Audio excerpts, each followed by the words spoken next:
एकटे राहायला घाबरतात। आपण एकटे राहायला घाबरत नाही, आपण पालीला घाबरतो, उंदराला घाबरतो, झुरळाला घाबरतो, पण डोंगरासारख्या संकटाला बाई कधीच घाबरत नाही। हे पक्क लक्षात ठेवा। ताकद लक्षात घ्या ग, शक्ती लक्षात घ्या। इतक्या शेतकऱ्यांनी आत्महत्या केल्याच्या बातम्या वाचल्यात।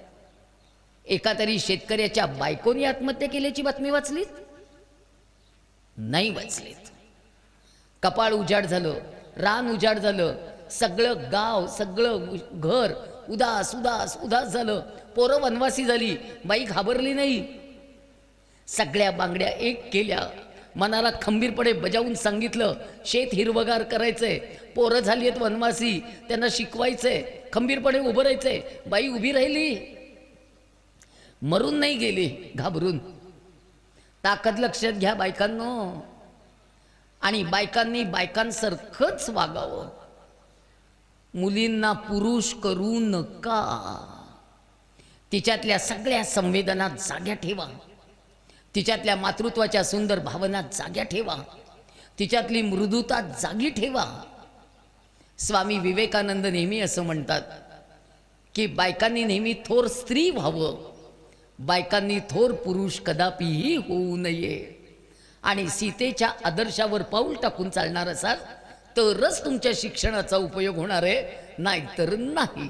इतकंच स्वामीजींनी स्वच्छ सांगितलेलं आहे। स्वामीजी म्हणतात, मी माझ्या भाषेत सांगितलं, फार छान वागावं लागतं बाई। आणि मला एका प्रश्नाचं उत्तर सगळ्यांनी विचार करून द्या। आपण आपली मुलगी जर मुलासारखी वाढवली आणि तिचं लग्न केलं, सांगा दोन पुरुषी वृत्ती संसार करू शकतात?